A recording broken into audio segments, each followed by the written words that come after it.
कैसा ये इश्क है।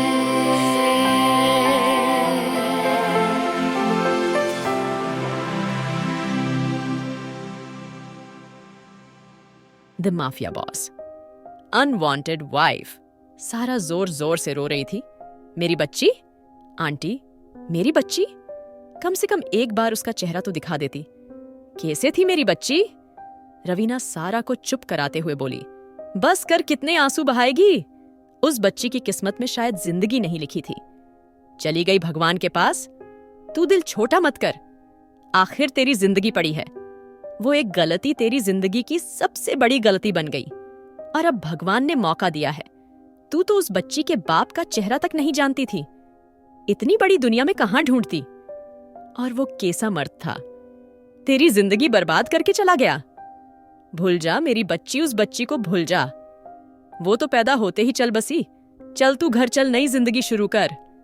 रवीना की बात पे सारा ने खाली आंखों से दीवार को देखा। क्या वो उस बच्ची के लिए इतने दिन समाज से लड़ रही थी, जो उसको छोड़ के वापस वहीं चली गई जहां से आई थी? क्या उस बच्ची के लिए उसने वो दर्द झेला जो मौत को छू के वापस आई? वो क्या सच में उस बच्ची के लिए जो चली गई, इस दुनिया से अपनी बेसहारा माँ को अकेला छोड़ के? लेकिन कहीं एक गम ये भी था, आखिर कौन था वो बेवफा जो उसको छोड़ के चला गया? उसको धुंधला सा अक्स याद था, लेकिन उसका चेहरा वो चाह के भी याद नहीं कर पा रही थी। चल बेटा, उठ जा। उस रवीना की आवाज पे सारा वापस होश में आई और खुद को घसीटती उसके साथ चली गई। सारा की नॉर्मल डिलीवरी हुई थी। उसको अभी 1-2 दिन हॉस्पिटल में रुकना था। विकास ने जैसे तैसे कुछ पैसे देके डॉक्टर के मुंह बंद करा दिए थे, लेकिन इस हॉस्पिटल में रह के ज्यादा दिन सबको चुप कराना मुमकिन नहीं था। इसलिए मजबूरन सारा को इस हालत में भी घर लेके जान पड़ा था। सारा ने किसी बता पे कोई ओन ऑब्जेक्शन नहीं करा था, क्योंकि वो तो पहले ही जिंदा लाश थी और अब तो जीना शायद और भी मुश्किल सा गया था, क्योंकि वो अपनी बच्चे के सहारे जी रही थी। कब वो आएगा और कब सारा की जिंदगी फिर से संवरेगी? लेकिन शायद भगवान को यह मंजूर नहीं था। राठौर मेंशन जब से वो बच्ची आई थी, चारों तरफ अफरा तफरी मच गई थी। कैसे भी करके ये खबर लीक होने के चांस नहीं थे।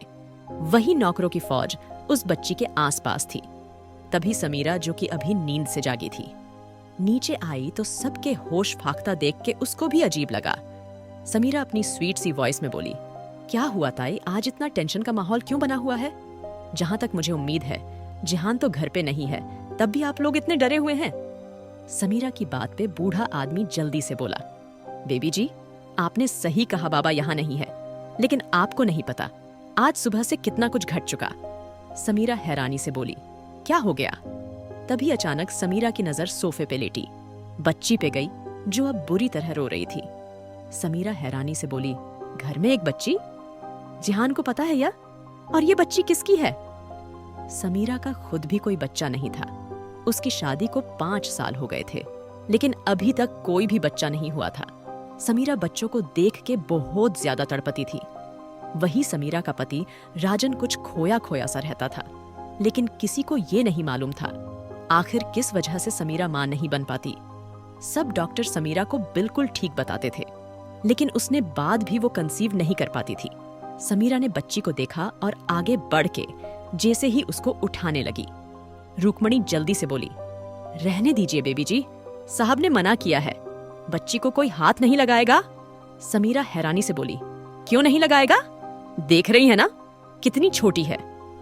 वो समीरा ने रुक्मणी की बात को इग्नोर करके सीधा बच्ची को गोद में उठा लिया और जैसे ही बच्ची की शक्ल देखी, समीरा की आंखें हैरानी से बड़ी हो गई। समीरा धीरे से बोली, जिहान, ये तो जिहान जैसी है। ताई, आपने देखा इसको? समीरा की खुशी का कोई ठिकाना नहीं था। समीरा बच्ची के चेहरे को प्यार से चूम रही थी और फिर अचानक से समीरा ने सबको शक भरी नजरों से देखा। आप सब लोग मुंह बताएंगे, कौन है ये बच्ची? कितनी मासूम सी है, भूखी भी लग रही है, दूध दिया किसी ने इसको? समीरा की बात पे ताई फिर से बोली, नहीं बेबी जी, साहब ने मना किया है, इसको कोई हाथ नहीं लगाएगा और अभी इसकी डीएनए रिपोर्ट आती ही होगी। आप तब तक के लिए रुक जाइए और हाँ, इस बच्ची को लेटा दीजिए। सर ने कहा है इसमें ना जाने कितने जर्म्स होंगे जो आपको भी लग सकते हैं। समीरा कभी हैरानी कभी दुख के भाव से ताई को देख रही थी। आखिर उसका भाई कितना पत्थर दिल हो गया। एक मासूम सी बच्ची को भी कैसे ट्रीट कर रहा है।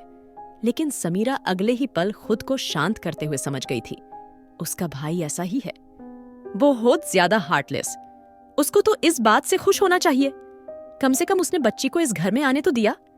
समीरा बेहद गहरी सोच में थी जब अचानक ही बाहर से जिहान की गाड़ी की आवाज गूंजी। जिहान की गाड़ी की आवाज सुन के समीरा ने बच्ची को खुद में समा लिया और धीरे से बोली, मुझे कुछ देर अकेला छोड़ दीजिए। समीरा की बात पे सब लोग चले गए थे। तभी जिहान किसी गहरी सोच में गुम अंदर आया। उसके पीछे रियान और आरोन भी थे। उन दोनों के भाव भी कुछ ऐसे ही परेशानी भरे थे, लेकिन समीरा अभी सिर्फ जिहान को घूर रही थी। जिहान बच्ची को गोद में देख के समझ गया था समीरा को पता चल चुका है, लेकिन फिर भी भावहीन चेहरे से आके सोफे पे बैठ गया। आरोन धीरे से समीरा के कांधे पे हाथ रखेते हुए बोला, दीदी मैं आई। समीरा ने एक नजर आरोन के हाथों को देखा और धीरे से बच्ची उसकी गोद में दे दी। आरोन ने जल्दी से बच्ची को देख के उसके सर पे अपने होंठ रख दिए। समीरा उसकी इस हरकत पे बिल्कुल हैरान नहीं थी, क्योंकि वो अपने भाई के चेहरे को देख के समझ गई थी उसके भाई को जरूर कुछ पता चला है, तभी वो इतना शांत है, वरना अभी तक इस घर में तूफान आ चुका होता। समीरा गुस्से से बोली, जिहान, हम तुम्हारे लिए इतने गैर हो गए? तुमने इतनी बड़ी बात हमसे छुपाई कौन है? वो लड़की, और कब से चल रहा है यह सब? प्लीज बताओ, मुझे ये गूंगे बन के मत बैठो, मुझे जवाब चाहिए। जिहान अभी भी शांत था, लेकिन समीरा का गुस्से बढ़ता ही जा रहा था। समीरा फिर से चिल्लाई, हम तुमसे बात कर रहे हैं, जिहान। समीरा को चिल्लाते देख रियान जल्दी से बोला, दीदी आप पैनिक मत करिए, हम आराम से बैठकर बात करते हैं ना, प्लीज चुप रहो। रियान जस्ट शट, अब मुझे इससे जवाब चाहिए, किस मासूम की जिंदगी बर्बाद करी है इसने? जिहान धीरे से बोला, मुझे उस रात के बारे में कुछ याद नहीं ना, उस लड़की की शक्ल याद है। हाँ वो रात याद है, मैं किसी लड़की के साथ था, लेकिन उसके बाद मैंने उसको ढूंढने की कोशिश नहीं करी, और फिर आज अचानक ये बच्ची मुझे नहीं लगा था इससे मेरा कोई रिश्ता है, लेकिन डीएनए टेस्ट सच साबित करते हैं। और रही बात उस लड़की की, तो वो अब इस दुनिया में नहीं है, लेकिन आई एम ग्लैड उसने मुझे मेरी बच्ची दे दी, वरना अगर मुझे पता चलता ऐसा कुछ हुआ है तो मैं दुनिया के किसी भी कोने से अपनी बच्ची निकलवा लेता। जिहान की बात पे समीरा गुस्से से बोली, बस करो जिहान, कितने बड़े मतलबी हो तुम, अभी भी तुम्हें बच्ची की फिक्र है। अरे उसकी माँ को ढूंढना जरूरी नहीं समझा, और क्या पता उसने कैसे कैसे इस बेचारी को जन्म दिया, और तुम तो इसको किसी को छूने से भी मना कर रहे थे। अब ये तुम्हारी बच्ची हो गई। और एक बात याद रखो जिहान, उस लंकी की मासूमियत समझो जो उसने तुमसे पैसे नहीं ऐंठे, वरना तुम्हारे नाम पे कीचड़ उछालने को दुनिया तैयार रहती है। समीरा की बात पे जिहान गहरी सांस लेके बोला, मुझे नहीं लगता इस बात में ज्यादा टेंशन लेने की जरूरत है, क्योंकि बदनाम आदमी को और कोई क्या बदनाम करेगा। मैं तो पहले से बदनाम हूँ, और ये लड़की अगर और कर देती मेरे पे कोई फर्क नहीं पड़ता, और रही बात पैसे ऐंठने की तो उसकी जरूरत भी ना पड़ती, क्योंकि मरे हुए लोग पैसे नहीं ऐंठते। समीरा धीरे से बोली, क्या पता वो जिंदा हो, तुम्हें उसको ढूंढना नहीं चाहिए। इस बच्ची को अकेले कैसे पालोगे? अपनी मीटिंग छोड़ोगे? क्या करोगे? जिहान बेहद ही आराम से बोला, उसकी जरूरत नहीं, और हाँ अगर वो जिंदा भी हुई तो यहाँ नहीं आएगी। उसने गलती करी है, पहली गलती जिहान राठौर के करीब आने की, और दूसरी गलती मेरे बच्चे को मुझसे छिपाने की। खैर जो भी है, एक काम अच्छा हुआ, उसने मेरी बच्ची को मुझे दे दिया, वरना मैं उसको जिंदा जला देता। और रही बात पालने की, तो मैं हूं, इसके लिए मैं इस बच्ची को अच्छे से पालूंगा। वैसे भी ये जिहान राठौर की बेटी है, अपने बाप के जैसी होगी। समीरा धीरे से बोली, कभी अगर इस बच्ची की माँ इसको लेने आ गई तो? ऐसा कभी नहीं होगा। जिहान बिना किसी डर के बोला तो समीरा खामोश हो गई। जिहान ने आरोन को देखा और उससे बच्ची को लेके अपने सीने से लगा लिया, और उसके से धीरे से निकल अल्याना जिहान की बात पे सबके चेहरे पे मुस्कान आ गई। जिहान के दिल में एक अजीब सी गुदगुदी हो रही थी। उसको क्या पता था, जो इंसान बच्चों से कितनी नफरत करता था, आज एक बच्ची को सीने से चिपकाए खड़ा था। दुनिया जहां का पत्थर, दिल इंसान नरमी से बच्ची को देख रहा था। समीरा अपने भाई को देख के धीरे से उसके कांधे से सर टिका के खड़ी हो गई और प्यार से बोली, उम्मीद है अलियाना के आने से तुम बदल जाओगे, तुम्हारे दिल में नरमी आएगी। जिहान बच्ची के सर को चूमते हुए बोला। जिहान राठौर किसी के लिए नहीं बदलेगा और मैं जैसा हूं वैसा रहूंगा। अगर मैं थोड़ा सा भी नरम पड़ा तो मेरे दुश्मन मेरे सर पे तांडव करेंगे। इतना कह के जिहान बच्ची को सीने से चिपका के ऊपर चला गया, लेकिन जाते जाते अपनी कड़क आवाज में रियान को घूरते हुए बोला, मुझे शहर की बेस्ट डॉक्टर चाहिए।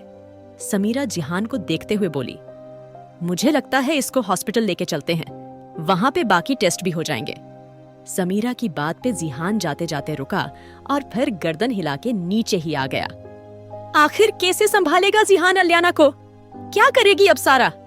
जानने के लिए सुनिए the mafia boss, unwanted wife.